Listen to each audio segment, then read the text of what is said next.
I think he's legit, right? Like, are they for real? Yes or no? Like, he is legit. I think he's legit. I still think he is. So I have some stats that. Oh, go ahead. I was going to say, I have some stats that you might find eye-opening. We got crazy lag here now, so I'm going to go on it.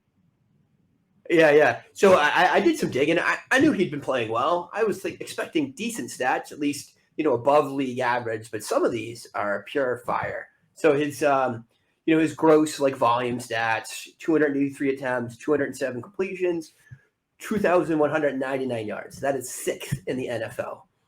73.1 completion percentage. That is first. He's leading the NFL in completion percentage. Unsurprising. Lots of short and intermediate work. Great wide receivers. He is third in rating, and he is third in yards per attempt. 7.8 yards per attempt. I also think he's been leading in completion percentage over expected too. So it's not just that he's got little dump off cheap completion percentage. He's making difficult throws, and you're seeing it on the screen here, right? He's reading the defenses extremely well. And so this is where I'm going to get into it is system quarterback is used as a derogatory. I think he can play really well in with a structure around him supporting him, right? He is not going to be able to take over a game, on his own if things break down. He's not going to, he's not going to be like a Patrick Mahomes kind of guy. He's not going to be a Josh Allen, obviously, but even just, just Kirk Cousins spectrum of things, right?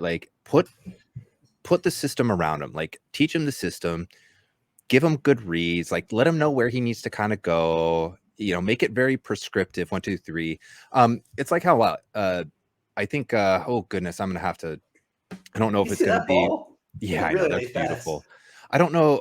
So I'm thinking about Cordarrelle Patterson and how he's emerged at age 30, right? Mm-hmm.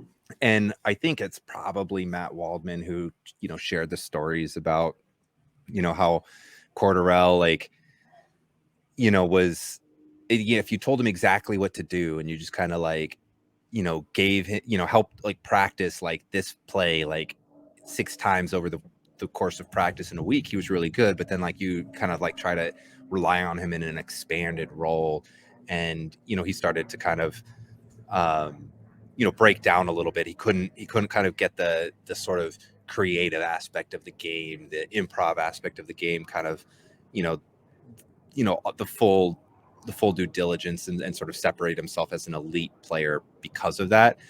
But when teams figured out how to use him well and use him with the ability to just say, hey, look, we're going to get you on toss plays. We're going to get you on these plays that you like.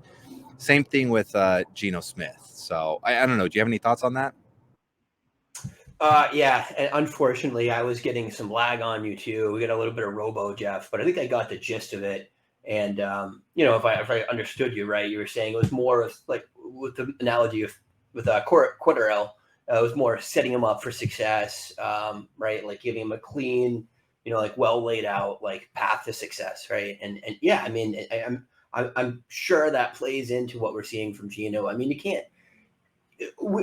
The Jets franchise was a nightmare, right? Even in that era, I think the staff's a little bit better now. I think obviously we're seeing results in the win column, if not necessarily the box scores at all positions.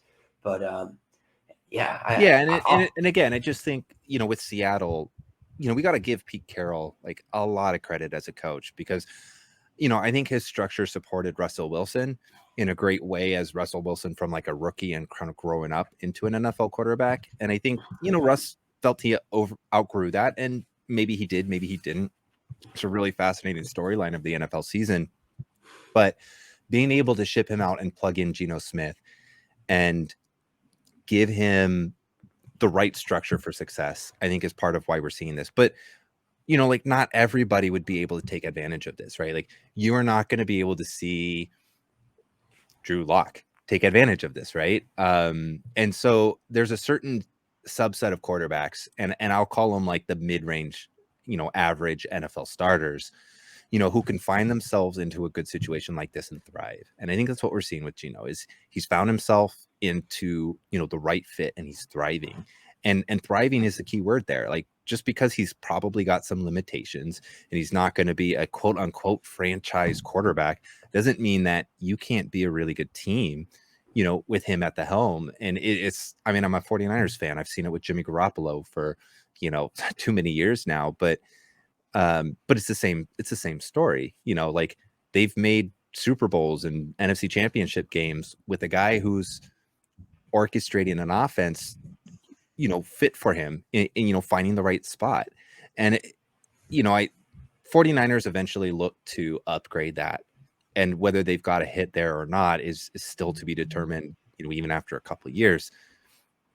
I think that's this track Seattle's on, is like they're going to build a good team around Geno, and it could take, it's already taken them over expectations this year, right?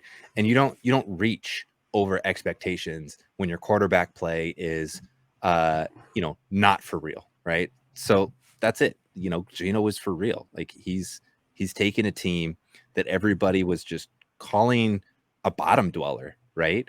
And he's taken them to, I think they're still in the division lead, right? Like, so they're hosting a playoff game, at least. Yeah, I believe so. Did they lose today to Tampa Bay? They did, but they did. They're tied for the lead still right now. Depends on what the 49ers do this week, I think. Right. Yeah.